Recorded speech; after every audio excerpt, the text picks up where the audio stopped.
लक्ष्मण हाके यांच्यावर गुन्हा दाखल करण्याची राष्ट्रवादीची मागणी। स्वतःला ओबीसीचे नेते म्हणवणाऱ्या लक्ष्मण हाके ही व्यक्ती सातत्याने काही दिवसांपासून राष्ट्रवादी पक्षाचे अध्यक्ष तथा महाराष्ट्राचे उपमुख्यमंत्री यांच्यावर सार्वजनिक ठिकाणी आणि सोशल मीडियावर अपमानास्पद खोट्या बदनामीकारक टिप्पणी करत आहेत। त्यामुळे राष्ट्रवादीच्या कार्यकर्त्यांमध्ये संतापाचे वातावरण आहे। तसेच दोन समाजात तेढ निर्माण करण्याचे काम ते करत आहेत। याबद्दल राष्ट्रवादीचे सरचिटणीस तसेच मुख्य प्रवक्ता आनंद परांजपे यांनी त्यांच्या विरुद्ध गुन्हा दाखल करण्यात यावा अशी मागणी केली आहे।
अशा माणसाकडनं हेच अपेक्षित आहे।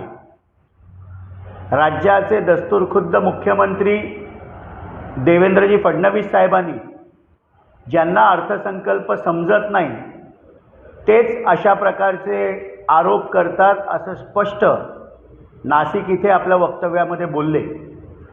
माननीय अजितदादा पवार साहेबांनी महाराष्ट्र राज्यासाठी 12 वेळा आत्तापर्यंत अर्थसंकल्प सादर केला आहे आणि करोनाच्या काळामध्ये देखील देशाचे लोकप्रिय पंतप्रधान नरेंद्र मोदी साहेबांनी स्तुती केली की ज्या आर्थिक शिस्तीने करोना काळामध्ये देखील राज्यकारभार चालवला गेला वित्त व अर्थमंत्री म्हणून अजितदादांकडून याचं कौतुक त्यांनी केलं। आणि म्हणून सडलेला मेंदू, बुरसटलेली विचारसरणी आणि दिवसानं चालताना देखील तोल जाणारे लक्ष्मण हाके यांच्या विरुद्ध मी स्वतः आज नौपाडा पोलीस स्टेशन इथे तक्रार दाखल करतोय की माननीय अजितदादा पवार साहेबांच्या विरुद्ध खालच्या पातळीची सातत्याने टीका आणि महाराष्ट्रामध्ये 2 जातींमध्ये जातीय तेढ निर्माण करण्याचं काम हे लक्ष्मण हाके सातत्याने करतायत. तशा प्रकारचं पत्र देखील वरिष्ठ पोलीस निरीक्षक नौपाडा यांना मी देतोय आणि त्यांच्यावर कडक कायदेशीर कारवाई ही लक्ष्मण हाकेंवर झाली पाहिजे. सातत्याने ची गरळ ओकण्याचं काम लक्ष्मण हाके करतायत. माझे तर त्यांना खुलं चॅलेंज आहे की अर्थसंकल्प समजून घेण्यासाठी तुम्ही जेव्हा म्हणाल त्यावेळेला अजितदादांची वेळ मी घेऊन देतो. अर्थसंकल्पामध्ये महाराष्ट्रातील विविध घटकांना जे जे नियोजन माननीय अजितदादा पवार साहेबांनी केलं आहे ही समजण्याची देखील अक्कल लागते आणि म्हणून आपण कायम जी आता टीका करत आलाय ती बंद करा, नाहीतर अन्यथा वेगळ्या मार्गाने देखील आपल्याला समजवतो जाईल. निधी वाटपात कुठेतरी दुय्यमपणाची वागणूक देखील केली जाते. ज्या घटक आहेत ओबीसी असेल, भटके, विमुक्त, दलित, आदिवासी या संदर्भात त्यांनी असं वाटतं ज्यांना अर्थसंकल्प वाचता येत नाही, समजत नाही, हे अशाच प्रकारचे वक्तव्य करणार. म्हणून मी सांगितलं ना, त्यांनी कधी यावं. त्यांना अर्थसंकल्पामध्ये प्रत्येक ज्या ज्या तरतुदी केलेल्या आहेत, जे जे पैसे विकास निधीसाठी दिलेले आहेत, समाजांसाठी दिलेले आहेत, ते समजून घ्यायला तर बौद्धिक अक्कल तर पाहिजे.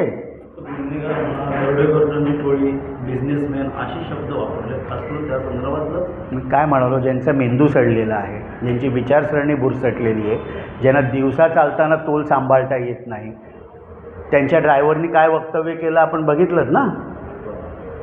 त्यामुळे मला त्या पातळीवर जायचं नाही. आमच्यावर ते संस्कार नाहीत. आम्ही स्वर्गीय यशवंतराव चव्हाण साहेबांच्या विचाराने चालणारी माणसं आहोत. शिवशाहू फुले आंबेडकरांचं अख्ख्या महाराष्ट्राला जर कोणी ती विचारधारा दिली असेल तर ती राष्ट्रवादी काँग्रेस पक्षाने दिली आहे आणि त्यामुळे त्यांना त्यांच्या प्रश्नाला उत्तर देऊन त्यांच्या पातळीवर काय आम्ही उतरू शकत नाही.